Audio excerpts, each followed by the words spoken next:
Yeah, obviously you start the second part of the campaign, and you know what is at stake. We start to play games when you are in or you are out. There is no margin for maneuver, and we're going to face a very difficult context tomorrow against a really good team. Can I just run through some fitness questions with you? Yeah. So, some of the players. So Martin Odegaard, is he out or available? Out, he's out, yeah. And from the weekend, Leandro Trossard and Ricardo Calafiori had to come off early. Are they available? Yeah, those two are a possibility that they are available, and we will see tomorrow how we use them. And then I'll do it in the pairs they play. William Saliba and Gabriel. Yes. They're both available. And Declan Rice and Martin Zubimendi. Yes. Perfect. And you have a 100% win record in the Champions League. In other sports, you have to win every game to lift the trophy. Is that something you can challenge this group of players with? Yeah, the only thing you can take it is game by game and try to tomorrow be better than the opposition and then the right to win. We always talk about that. Obviously, we're playing so many games in different competitions. In the next 3 games, we're going to play in 3 different competitions, completely different opponents. You have to adapt to that. You have to, very early in the match, understand what the game is going to require, adapt to it, and be better than them. In this competition, Miles Lewis-Skelly started 6 of the 8 games in this competition, but found it a bit harder to start in the Premier League. I think he started 1. What is the reason for that? And because of last season, have you had to manage his expectations a little bit during this campaign? Yeah, every season is different. He had very good moments in the season. He had other moments when he hasn't played being that much. Obviously, a few days ago in the FA Cup, he was suspended and he could not play. So there are various reasons. Sometimes as well, the good form of your teammates. There's a lot of factors that contribute to that, but he's doing well. James, ESPN. Hi, Mikel. 2 years ago at this stage, we were talking about this team not having won a knockout game for, I think it was 13 years. Last season, we were talking about them not winning a semi-final for 16 years. Yeah. Do you think this team's in a different place now, that it sort of belongs at this level? You've kind of established yourself at the business end of this competition? I believe so. But this is football, and you have to show it tomorrow night. And in order to do that, you have to be so clear what the game is going to demand, and you need to perform on the day. Champions League, it's about the day, and within that day, there are moments, and you have to be better than that opponent. Do you sense it from the squad, though, that sort of mentally they're sort of better prepared, they kind of feel they belong at this level now? Well, so they certainly have more experiences in the competition, because when I joined in, they were a big part of the team, never played in this competition. So that's obviously something that is necessary, like in any other competition, and they understand it better. Now we have to perform. Simon the Sun. Mikel, just on that, do you feel like they learned a lot from last season, the Champions League run, and the one before? I remember last year you spoke about PSG and the number of times they'd not made it. Do you feel like the squad have learned a lot from last season they can take into this run now? Yes, you learn about the things that you did well and the reason why you are there, and the things that you can improve. But then every game and every time will be so specific that it's so difficult to replicate. You can have certain memories, but actually you have to apply your learnings in that moment. And that window is very small, and you have to be very efficient. We obviously saw the FA Cup draw the other night, which I think in the fan base has sort of stirred up talk of the quadruple again. Is that something you encourage your players to talk about, or do you sort of say, look, don't talk about this? No, I don't use that phrase, don't talk about it. I don't know why they talk about it when I'm not there, but we all know the difficulty of every competition. Start tomorrow. We are changing from competition to competition every 3 days, and so far we've done so well, and we need to continue to do that. Yeah, I think it's amazing. I think I already saw a lot of familiar faces, and obviously a lot of memories are coming up. And especially for me, playing for Arsenal, playing for this club, coming back to my childhood club is amazing, and I can't wait for the game tomorrow. You've come back from a knee injury at the beginning of the season. You're building up your minutes. How have you found this season? Would it be fair to say it's been a bit stop-start for you? Yeah, for sure. I think for me personally, obviously, we all know it was not what I expected it to be. But I always think that things happen for a reason, and now I'm back and I feel good. And I'm happy to help the team again. Obviously, it was, as you said, stop and start. But sometimes football is like this. Haven't really faced a challenge like this before my career. So I just tried to give everything to be back as soon as I could. And now I'm just happy to be back and be here and help the team. Tom? Hi, Kai. While you were out, Martin Odegaard was also out at similar times, and we saw in that documentary that came out that you're quite close as a friendship. Did you support one another through that time that you were out together? Yeah, 100%. I mean, not only him. I think for me personally, I can speak about the whole club. Everyone has been behind me. It started all with my hamstring injury I had the year before. So it's I think good to say that it was unbelievable from the whole team, from the players, from the coaching staff. Obviously, to be injured is not the nicest thing, and Martin has gone through the same thing at the moment, and obviously he's been part of it as well. Because we are very close friends and try to lift each other up here and there. But at the end of the day, the players. The whole club has been amazing, and I think that's what you need, especially when you're out and seeing the boys doing so well. You just want to be part of it. I think obviously it's tough for him, but I think he's going to be hopefully back very soon. And when you were coming back, you started to play behind the centre forward position a little bit in the number 10 role. So it might mean that you and Martin are going to be competing for a very similar position on the pitch. How do you feel about that? I think competing is part of football. I think in general, when you see our squad is unbelievable, the players we have, and I think competing is very healthy for us. We're lifting each other in training in the game, and just it does a lot to our game as well, because everyone basically can play every game. And I think it's so important, and we've seen, especially this season, how important it is sometimes in games when you need a goal or need to defend a goal. Everyone can come in, and I think sometimes it's tough for the manager to decide who's playing, who's not playing. But I think that's our job, to make it hard for him. So I think competition is always good, and I think there's not going to be a lot of arguments, especially between players about anything. It's just we are a team, and we all have to compete together and win games. James? Kai, just on the injuries, I mean, you said it's one of the biggest sort of challenges of your career. Can you just talk about the kind of mental aspect of coming back, thinking you're back and you're ready to play, and then having another injury? I mean, are you having to learn to trust your body again? I think so, yes, in a way, because obviously I had 2 injuries now 3 injuries behind each other, but for me it was just tough because I never felt that pain before in my life, and it just came randomly. But I tried to go through these things, and obviously I got my support from at home as well, my family. That helped me a lot during that time.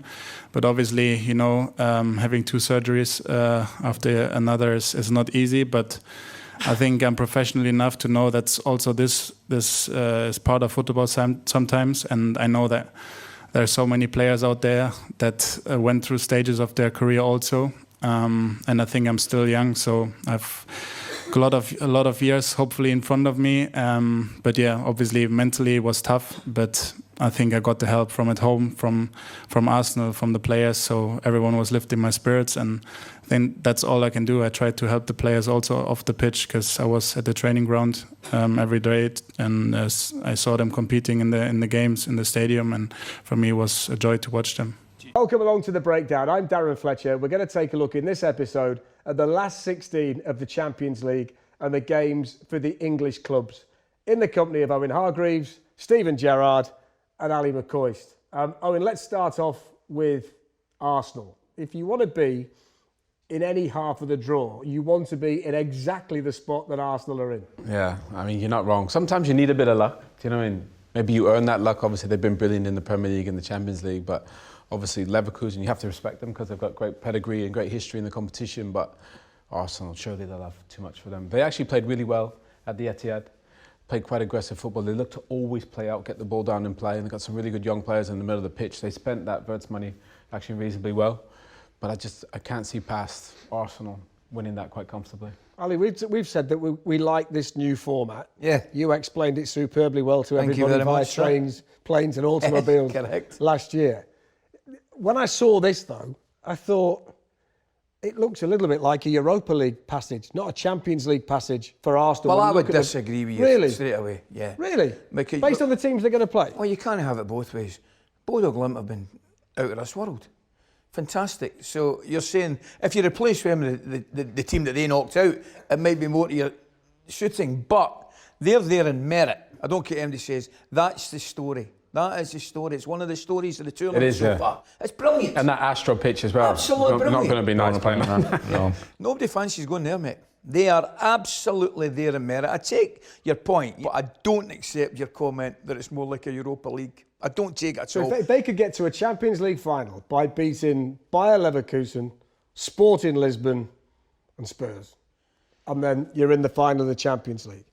Yeah, But I think they deserve that, don't they? Yeah.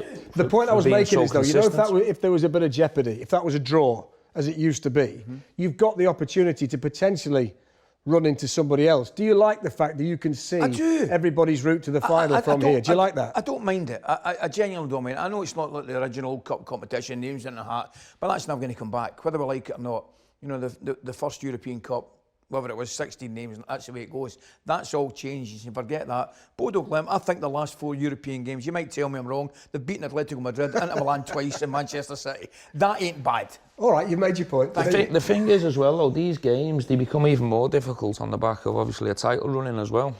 You know, when you're coming off the back of really difficult Premier League games, you know, maybe not as strong as they look on paper, but when you think you could be playing Saturday, Tuesday, Saturday, very little recovery time. So are we disagreeing with the notion then that after that draw, Arsenal are already in the final? Listen, they've definitely got the favourable draw, but I think you can't disrespect teams at this stage of the competition. And it's not a bank of No, it anyway. You've got them in the final. This is the consensus was when the draw was made. A lot of people have said on the back of the draw, that's it, they're in the final. You've been on social media, haven't you? No, there's absolutely no way you can say that. None whatsoever. So are you saying that's a potentially tricky run for Arsenal? I expect them to.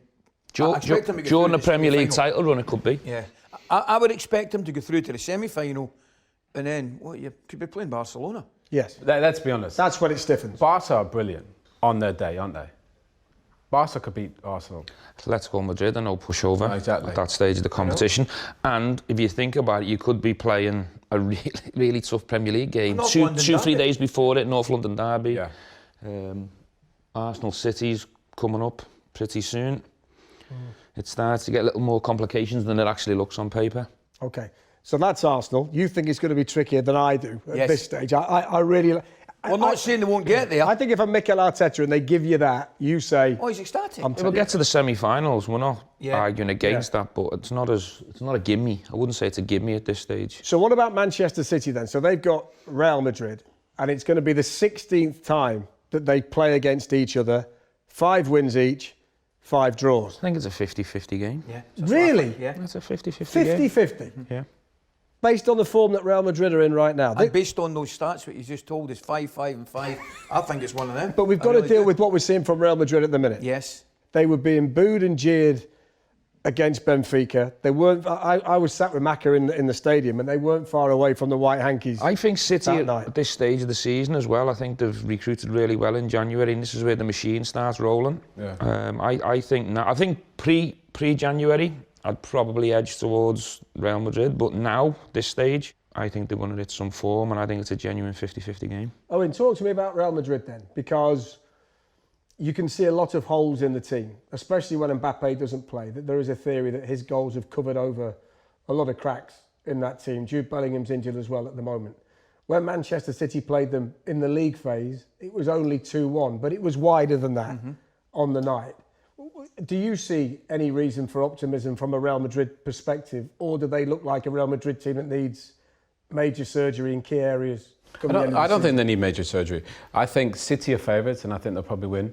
I remember speaking to Ruben Nisser about this once, and he said Real Madrid's one of the best clubs in the world when you're winning.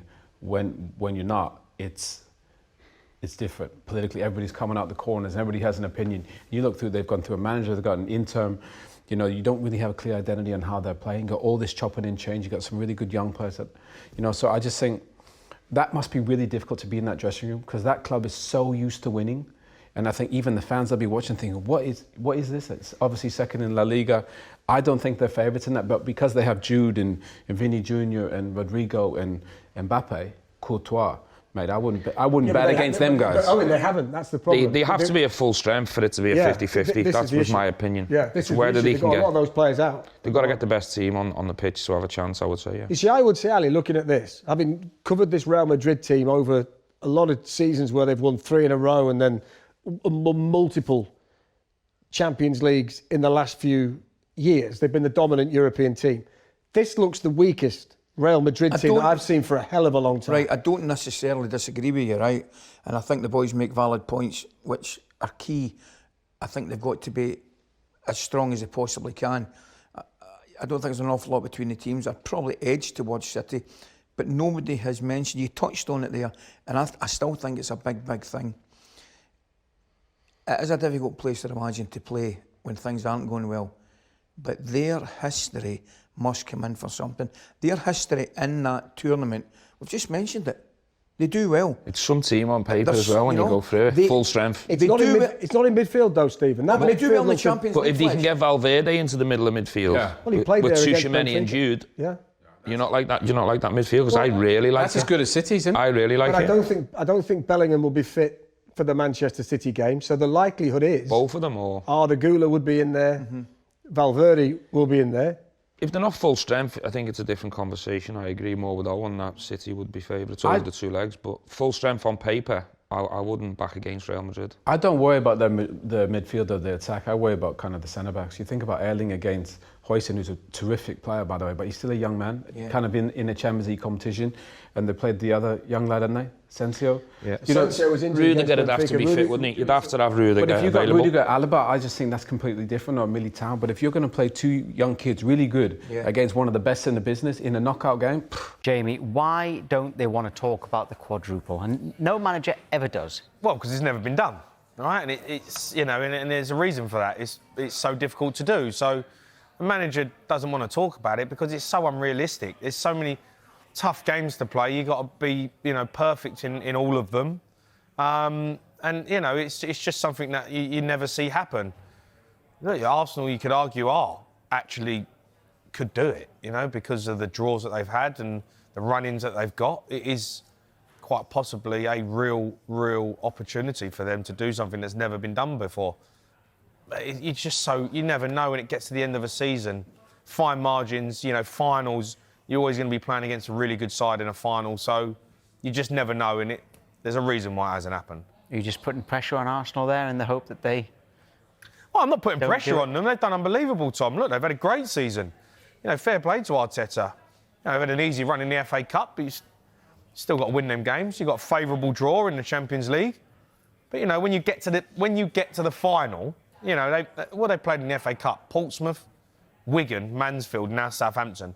Now tonight they've got Bayer Leverkusen and then possibly Bodo Glimt. They've had a favourable draw. Bodo Glimt or Sporting, and then after that. But when you get to the final, Tom, you're going to play. You've got Man City. You've got, maybe a Liverpool. You've got a Bayern Munich. Real. Real Madrid. Then we're talking about let's see what happens when you get to the right at the end. And that's why managers don't like to talk about it because you can get to this point. I think Liverpool got to this point, a couple of seasons ago. But it's the last one.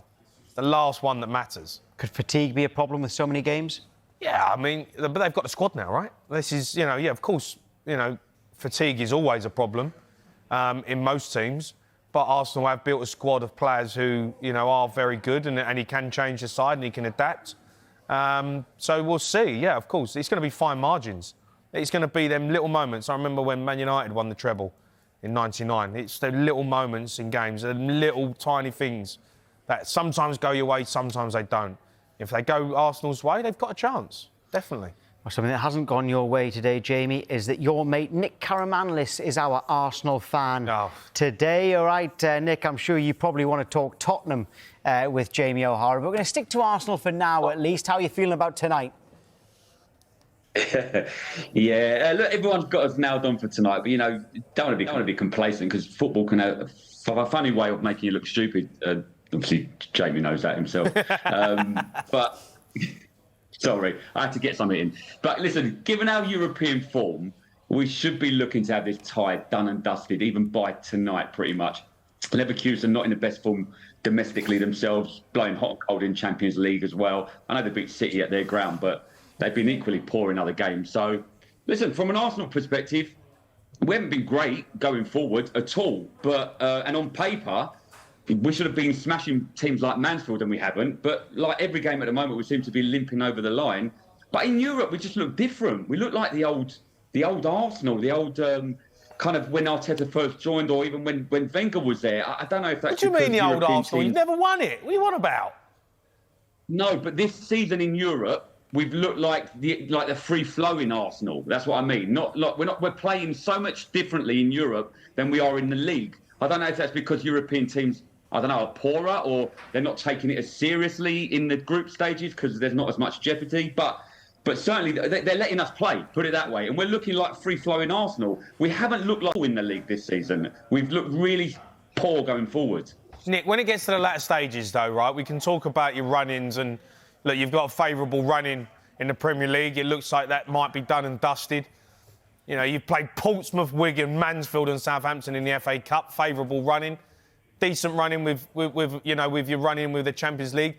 But when it gets to the crunch, the finals, the Carabao Cup final, the Premier League last days of the season, when you talk about the final of the Champions League, the final of the FA Cup, how are you good enough?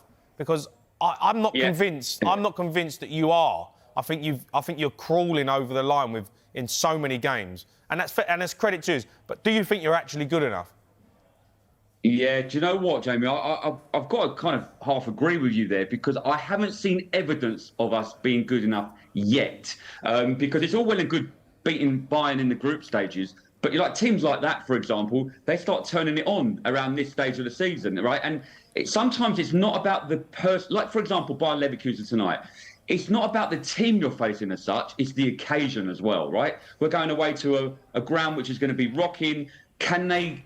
that pressure, will it get on top of them? Because, like you said, I haven't seen us in crunch games yet under this Arteta team get over the line. With any cup competition, you can have an off night. You can get someone sent off. You can go into penalties.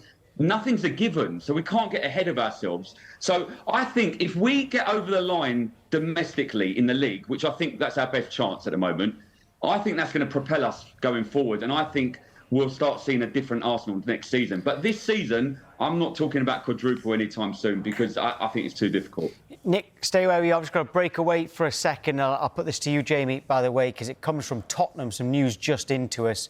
Tottenham have confirmed today that Igor Tudor will take their pre-Liverpool news conference on Friday at 1:30 p.m. OK, so that's just into us. Jamie, I can see what you think of it.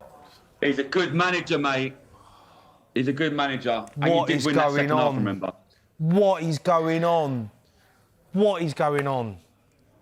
So, are you saying he's taking the game? Well, he's taking the pre-Liverpool news conference Friday, 1:30 p.m. Oh, my God. So there'd be no need for them to confirm that to us if God. there was any doubt about that. It's so bad. This is so bad. It's embarrassing. This is embarrassing. So you're telling me he's taking the press conference on Friday?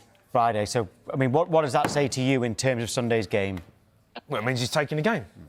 It means he's taking the game. This is unbelievable. This is unbelievable. This is some of the worst decision-making I've ever seen, ever, at any football club, at any business, ever.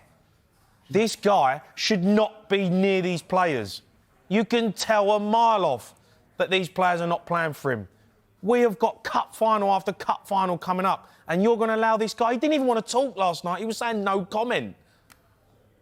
He won't get away with that on Friday. And you're going to give him another press conference. You're going to give him a press conference. He should not be near these players.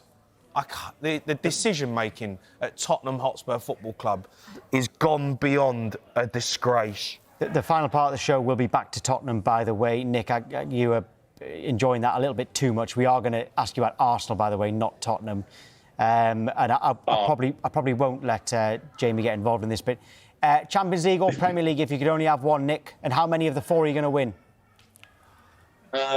Premier League, I'd have, definitely, because it's... I know you'd have it. Are you going to win it? I think we are. I've been confident about Premier League all season. Sorry. This is one of the worst moments of his life, this. He's just... He's got an Arsenal fan on, right? We're talking about Premier League... And he's had the worst news ever. Premier League and Champions League for Arsenal, and Jamie's heard that Igor Tudor is staying at Tottenham. Yeah, I think... I'm crestfallen. Yeah, Nick, I don't think we can continue with Arsenal right now. I think we better have a little break to let Jamie get his head around this news. But Nick, good luck tonight, and we will have you back on again soon, and probably won't be interrupted with news about Tottenham. Sorry, mate. I feel sorry for you. I think Nick enjoyed that. Yeah. Any other fit that we showed, didn't we? And obviously set pieces are Arsenal's speciality at the moment, but they are getting accused of being a little bit, I'm not even going to put the words out there, but Fabian Havertz said... Say it. Said what he said after the Brighton game, didn't he? He wasn't very happy. He felt they were time wasting. He's slowing the game down. Where do you agree with any of the criticism that they're facing at the moment, or actually should they just be winning games and that's all they need to focus on? I actually see a little bit of a contradiction in terms of if I look at what the Premier League has for the last 30 or so years, a good team has been seen as the one that finds a way and delivers, and if they don't play well on the day, they find a way. It's a set piece, it's a breakaway, they win 1-0, and that was seen as an excellent team because they kept a clean sheet, went and won the game without playing well.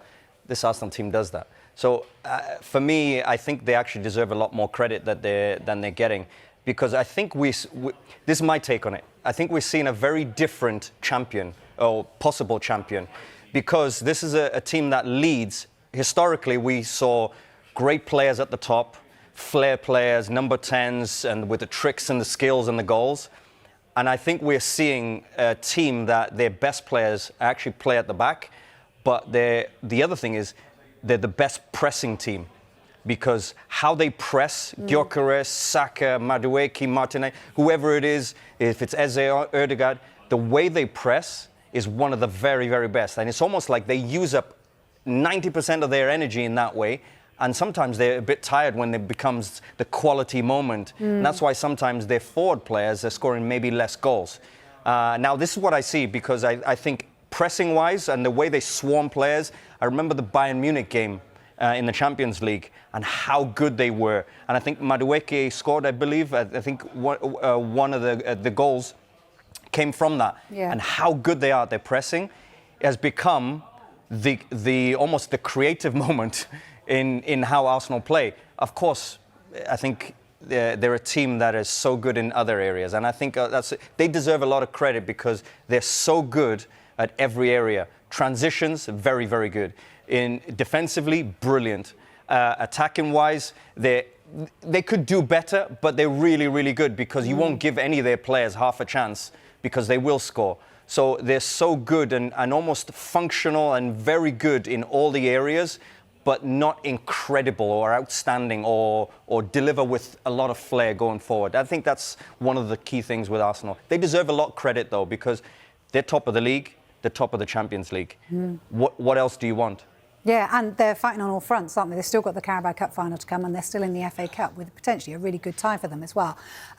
We saw the pictures there, laughing, joking. Is that really important as well, to get that team spirit flowing all the time? Is that what he's got to do all the time, is keep their spirits really high? Yeah, I think with Mikel Arteta, the thing that I've seen over the years with him and his evolution as a manager, I think he's so good at, number one, handling the press and handling the media attention, but also I think he's excellent at making sure his players are always prepared, always ready, including, I think, one of the things that we have to see more is that personality, laughing. I love the shots of Arsenal laughing and joking during training, because as a football player, that's some of the things that when you kind of retire, those are the things that you think about when you were laughing and joking in training. Even though, yes, of course it's serious, of course you train properly, but the laughing and joking is part of it, because for you to produce great football, there's a part of you that has to feel almost with the entertainment and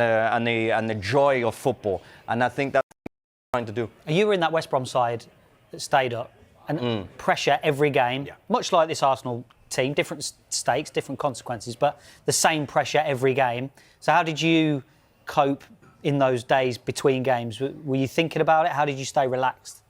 I think with me, it's very different to a defender or a midfielder. I can speak for me. With me, I never worried too much about it because for me, my job was to turn up, and if I score goals, I'm going to help my team. If my team are 1-0 or 2-0 up, then we're going to have a bigger chance of winning the game, and then we get points on the board. So my focus was about delivering in my position. Now, so I didn't worry. For me, it was great. The ability to play in the Premier League, to face the best players, and to go and try and deliver. So you weren't thinking about the end. Yeah, it was more game by game. If I score, we've got a chance. Yeah, listen. Players will say game by game, but of course you're thinking about where are you in the league. Where, are you in form or not? Are you fighting relegation? Are you close to Europe? And that's a possibility. Of course you think that.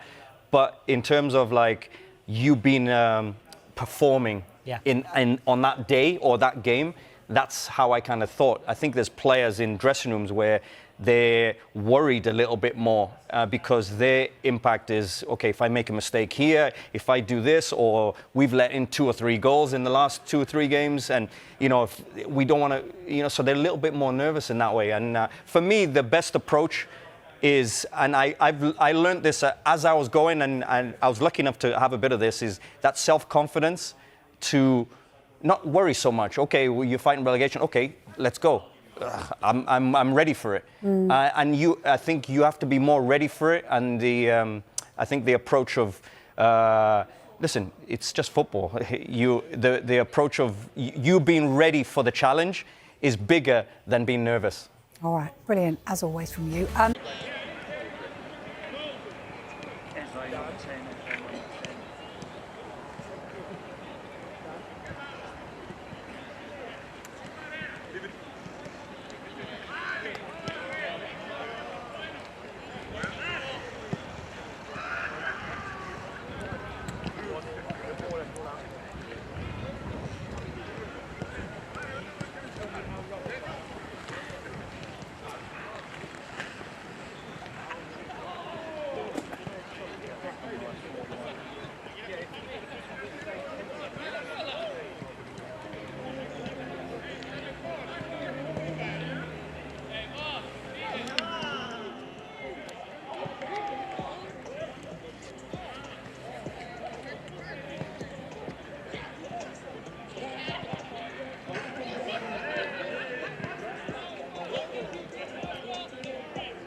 Go!